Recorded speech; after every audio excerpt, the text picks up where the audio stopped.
there were so many big stories in a victory against Crystal Palace, and I think an element of relief as well. Something got overlooked, something got missed, at least by me certainly. If somebody else has mentioned it, then I apologise. I think there was so much talk about Max Kilman, and I've done a video on Max Kilman myself. Tomas Soucek, great story with Tomas Soucek. I think so anyway. Wan-Bissaka coming on substitute looked great, didn't he? Made an immediate impact, and I think you see a lot of that, and you're looking forward to seeing these players more. Then you sort of saw a step up, didn't you, in Guido Rodríguez, and then Edson Álvarez came back as well. That was great. That was a great story, and I think a story that's making some of us a little bit nervous because obviously we don't want him to leave, and he's such an important player. Jared Bowen as well. He came on. Well, started the game. It felt like he came on. It felt like he did because he was sort of anonymous for the first part of the game, really. But had a really strong finish to the game and just showed his quality in the way that he finished in the way that he did. You had the ball boy stuff, didn't you, with the screen collapsing on a ball boy and Soucek lifting it up. A lot of stories is what I'm saying. So, it could be forgiven that the column inches didn't get directed towards the players who didn't make the team, didn't get off the bench. And I had to sort of do a double take, really. And so the players that were introduced were Aaron Cresswell, this is in the wrong order, Aaron Cresswell, Nicolas Füllkrug, Edson Álvarez, Jean-Claire Todibo, and Aaron Wan-Bissaka, as we've already discussed. Who didn't come off the bench? Lucas Fabianski, well, no big story there. Danny Ings, not a huge story there, really. Crescencio Somerville, who I'd highlighted as the player that I was really looking forward to seeing. That's okay. He's just joined. That's not a problem. He's a young player. Did well in the Championship. Probably wasn't promised the earth when he joined, and is going to hopefully force his way into the team throughout the season. I expect he'll be thinking that. And a lot of these players who didn't feature will feature in the Carabao Cup on Wednesday night against Bournemouth. And that'll probably be enough, won't it, for Somerville? That'll probably sort of satisfy him for the moment. But there was one other. Well, I say there was one other. There was that. Let's discount the players at the moment that didn't make the bench at all. Obviously, like a Gerd, like Zuma, like Luis Guilherme, Maxwell Cornet. But there was somebody on the bench who didn't get on the pitch. And that was James Ward-Prowse. I thought, that's interesting. That is interesting. Because that's a story. Not as juicy as the Kilman one or the ball boy being rescued from under the advertising hoarding. But that's a story. That's interesting. Because James Ward-Prowse, not the type of guy to kick off. I'm not suggesting that that's going to happen at all. Far from it. If someone were to say to me, the most professional footballer at West Ham United is James Ward-Prowse, I wouldn't argue. I would not argue with that at all. I would say, okay, that's totally believable. But, unlike Crescencio Somerville, probably didn't join the club to be satisfied with a bit part game, a bit part participation in the Carabao Cup. That's a little bit different, isn't it? Because I think that's what we're looking at. And it's interesting. We're still learning about Lopetegui. And as I mentioned before, Lopetegui has already shown, all we got is 2 games worth of evidence. You can take the friendlies if you want. I'm sort of going to discount them, really.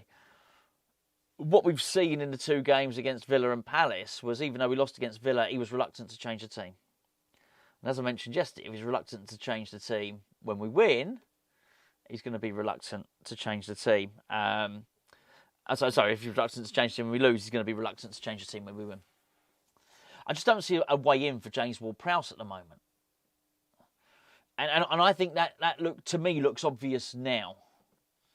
It may well be that it takes a little while longer for the penny to drop for everybody else.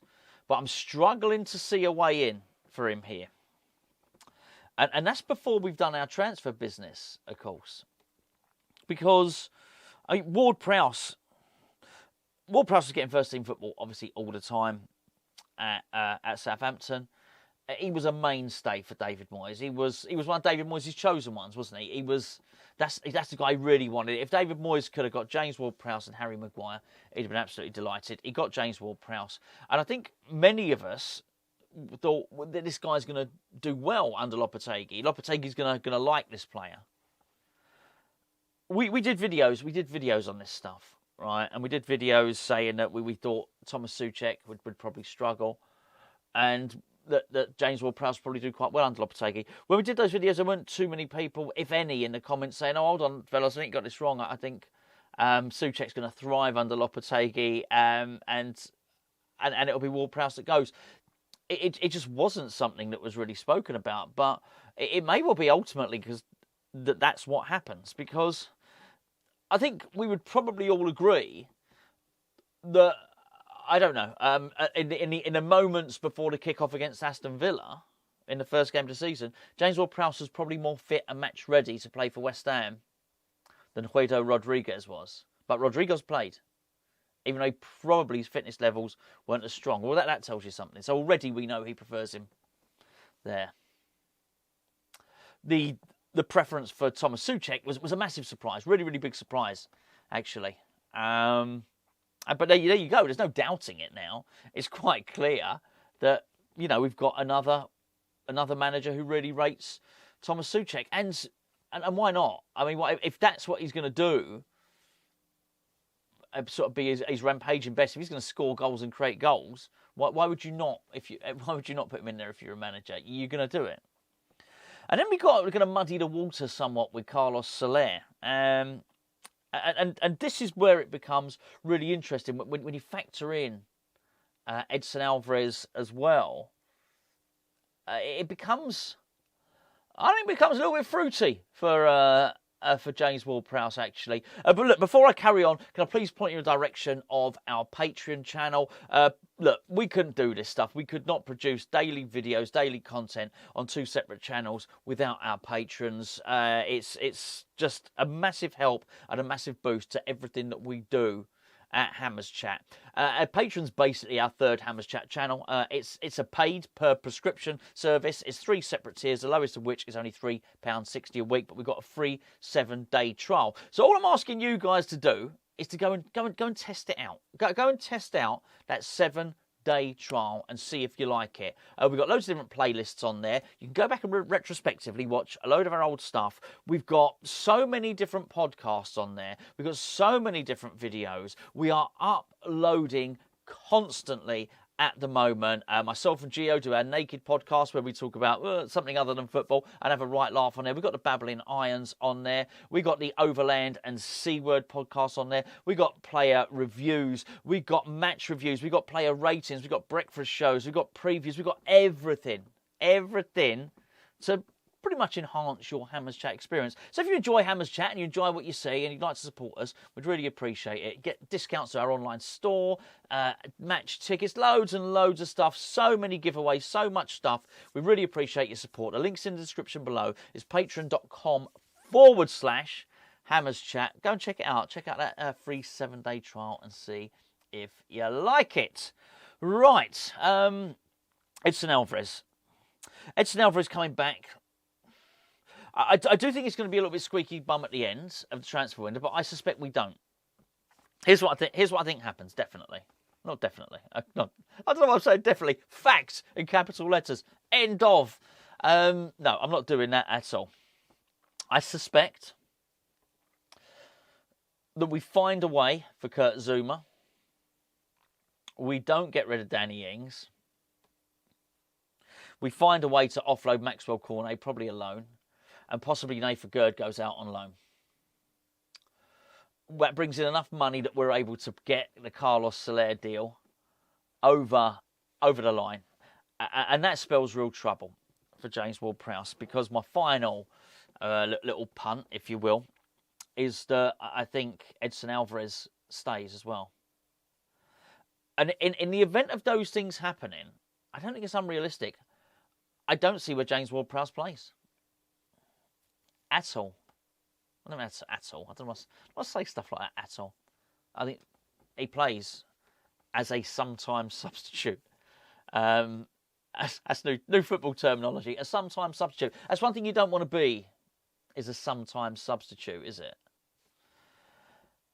And he's better than that, and he deserves better than that, because you heard it on numerous occasions last season. Well, whilst I was heavily critical of, some of the business that we did, and particularly some of the transfers that we didn't have joined up transfers. Sometimes you felt we'd be buying a player because the manager wanted him. Sometimes we'd be buying a player because the owner wanted him, and they didn't always work out, for one another.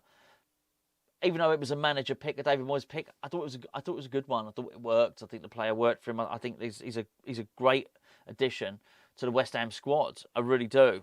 However, there were times last season when you read the stat that James Ward-Prowse created more opportunities than any other player. There were times last season when that was the case.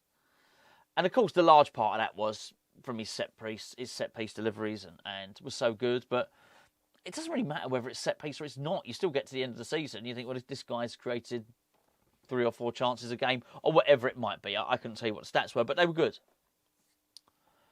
So he deserves that. He deserves to play. And I've only got 2 games worth of evidence, and it may well turn out quite differently. But I think if I was James Ward-Prowse now, I'd be looking at Rodríguez and already thinking, right, he's in ahead of me. The manager prefers him. I know they're slightly different positions, but the manager's preferring him there.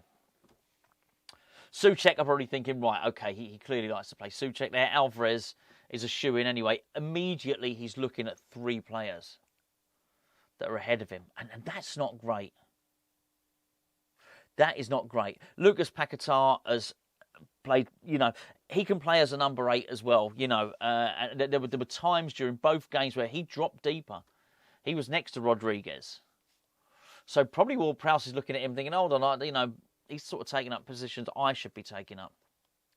And then you're going to bring in Carlos Soler, which is what I think will happen. And I just wonder if, because he's a little bit versatile. He can also play. It's not his best position, but he can play in a number of positions. He can also play as attacking midfielder, or he can play as a central midfielder. That's not good for James Ward-Prowse, because make no mistake about it. Lopetegui has said openly in his post-match press conferences, he was asked about Agüero, he was asked about Guilherme. He said, look, I've only got so many places on the bench. Not everyone can fit on the bench. And I look at that now, and I don't think it's Crescencio Somerville that drops from that bench. I really don't, as I look at it. There's obviously players in the first team will go to the bench, but, Wan-Bissaka won't be on the bench. But if Wan-Bissaka's not on the bench, Soufal will be. You start to look and you think, oh, okay. So I just wonder if Soler comes in, I think he goes on the bench. And I think it's James Ward-Prowse that drops off. And then you go from being sometimes substitutes to just not being used and sort of hoping that we have a cup run. But, the cup run's no guarantee either. I mean, he's gonna want to win a trophy. You get a cup, you might get the first round or 2 that you're in, but you're not going to get that indefinitely. These are good problems to have, aren't they? This is the thing. I'm not looking to stir up trouble particularly. This is a good problem to have. And he seems, by the looks of it, Lopetegui seems happy enough with Jared Bowen, taking corners. And why wouldn't you be? I mean, he does a good job of it. We looked dangerous from the corners a couple of times. One time, Kilman got up, really good head. Another time, Soucek got up, got a flick on. Antonio probably should have scored from a corner. Mixing it up a little bit as well. It looks fine. They probably didn't need him. So, yeah, I don't know if there's any little juicy last bit of business for James Ward-Prowse. I suspect not. But I would not be surprised if we do sign Carlos Soler and we get to January, we may well find that we look to offload James Ward-Prowse.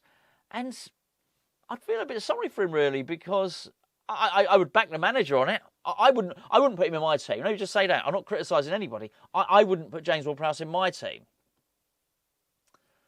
But I just think if James Ward-Prowse had to leave, because he's dropped out of the team, he'd be getting a transfer. And not really done anything wrong, has he?